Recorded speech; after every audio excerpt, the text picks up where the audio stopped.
Hey guys, and welcome to another episode of The Fad Show. This is a special holiday edition of The Fad Show where I decided to give myself another headache. Another Project Saab. This gorgeous Laser Red Saab 9.3 Aero Sport Combi with a 6-speed manual transmission. I'm not sure what's more red, the car itself or my turtleneck, but my plans for this car are to take over daily driver duties from my Mark IV TDI. So I guess going forth I'm going to be doing pretty much restoration of this car, or at least fixing everything that's wrong with it, which there is quite a bit wrong with it, but because of course I can't buy anything properly, and this car was gorgeous in red and I couldn't not have it, even though it's a little rough around the edges. It looks good, but yeah. So stay tuned, we're gonna dive into this thing, figure out exactly what it is, what's wrong with it, and what's gonna need to be done going forward with it.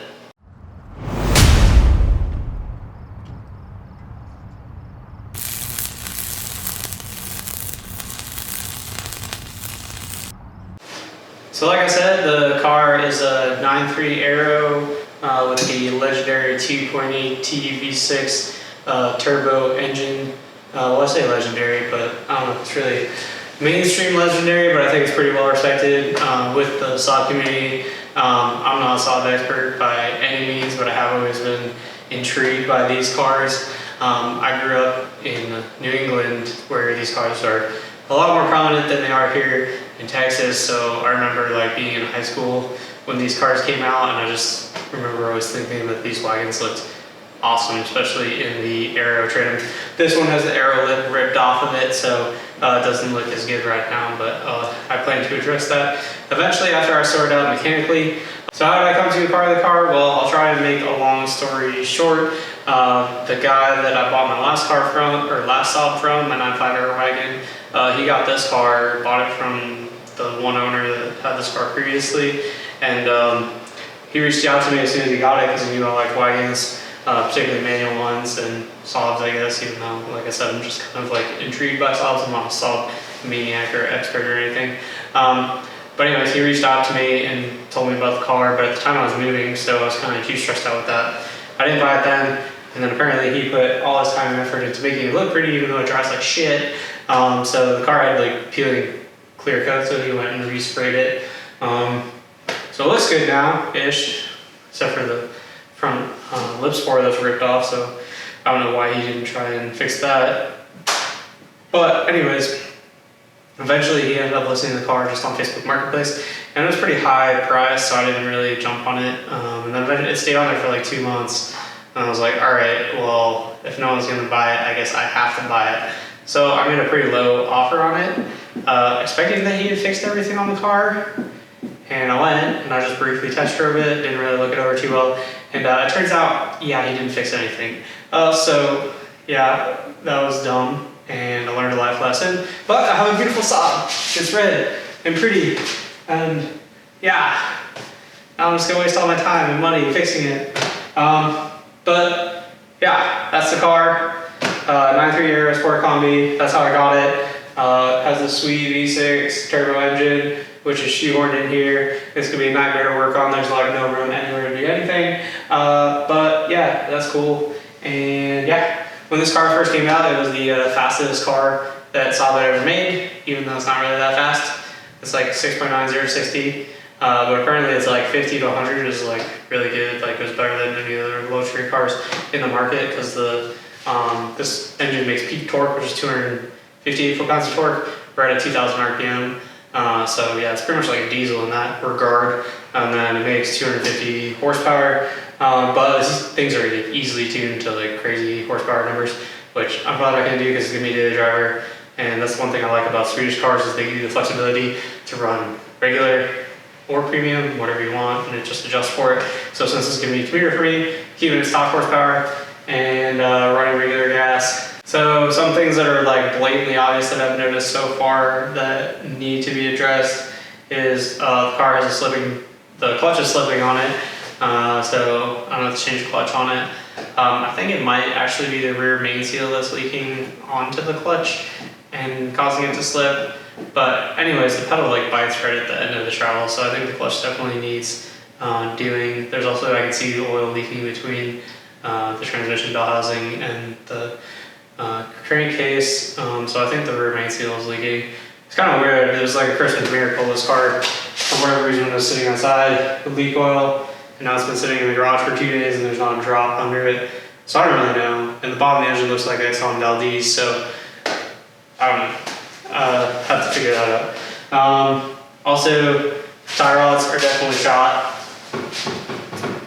I can hear that clicking from that far away. But yeah, you drive this car and it's like, drives like an American car where you like have to turn the steering wheel like a quarter turn before you get any sort of travel, and then it's just not progressive and weird, and hopefully it's just simple fix for the tire rods. So transmission's gonna have to come out, which that looks like fine because there's no room in here. You have to drop the subframe, but that will be something to keep you busy. Tackle the transmission, tire rods, and then because I'm a crazy person and I like to load money, I'll just place everything else while I'm in there. As far as the subframe bushings, I think the strut bearings are bad because those do make a little bit of noise, so I'll probably just go ahead and replace those. I actually found a website, Saab parts or something like that, that sells you the whole strut assembly already pre-made, so you don't have to deal with spring compressors or anything, so that's awesome. Probably a little bit more expensive than buying all the pieces, but that's fine, we'll do that. Probably rear shocks, needs rear brakes, front brakes are good. Find a lip, have that painted, put that on there. Whenever they lost the lip, it like ripped all the wiring for the fucking fog lights out too, so that's to rewire the fog lights.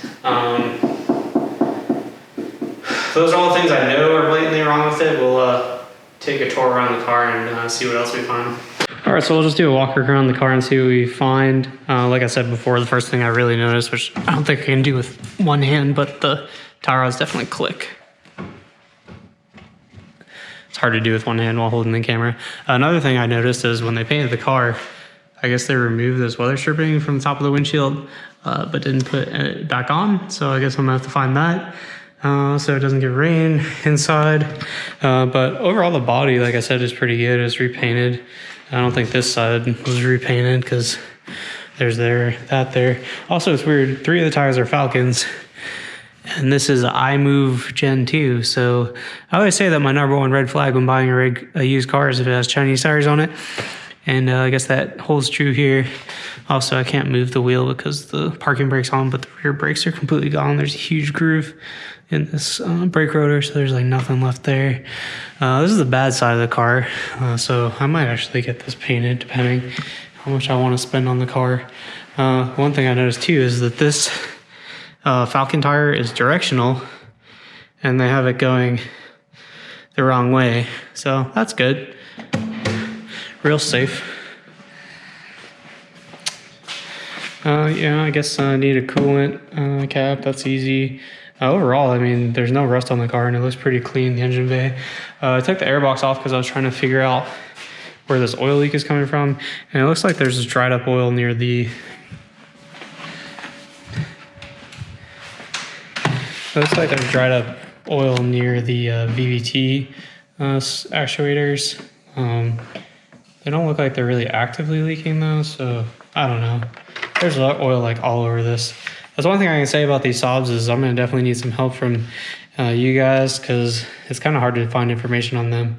Or if you go to like a Volkswagen forum, you're like, hey, I have an oil leak in this area. It'll be like 1,000 forum posts of exactly where your leak is. I searched briefly and I couldn't really find anything, but I don't know if it's like the timing chain cover that's leaking or something, but this whole side of the engine has oil on it. So yeah, any help would be appreciated there. So it's the tire that's actually on the right way, and this is the side that I guess was painted, except for the mirror cap. So it looks pretty good. And the interior of this car is pretty clean too. I mean, it's not terrible. Oh, that was the other funny story about this car. The previous owner apparently said that this here is a bear claw. They're in Colorado and they left the sunroof open and a bear got in here. So yeah, this is broken. So I need to fix that. And the crazy Saab cup holder doesn't work. That's the wrong trim. It's not the Aero trim. I have the right one. I just need to replace some plastic clips on it. But this seat's kind of warm, but it's not terrible. The driver's seat was reupholstered, but I'd like to find a stock one so they match a little bit better. But yeah, I mean, overall it's not the worst. So climbing underneath, you can see where there's a little bit of oil right there between the engine and the transmission.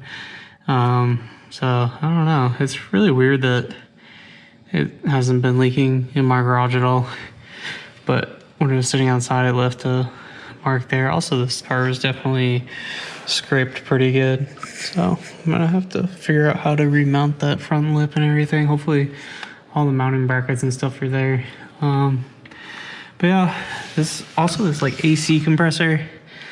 I'm not sure if that's oil dripping down from the front side of the engine, like I was saying before, and also refrigerant leak because it has that green like dye from the refrigerant, or the AC compressor itself's leaking. I'd like to think if the AC compressor was leaking, it would have eaten itself up by now, which it still works. If it was bad, I really would like to change that while the subframe's out because it looks like a pain in the ass to do this with the subframe in. But yeah, I don't know. There's just a leak up there on the front side on the engine. I just can't find. See it here too. I mean, that almost looks like it's the oil pan gasket, but it starts way up above it. So I don't know. If you have any recommendations, let me know. There's also this oil sending unit that it's a little bit oil, but not terrible.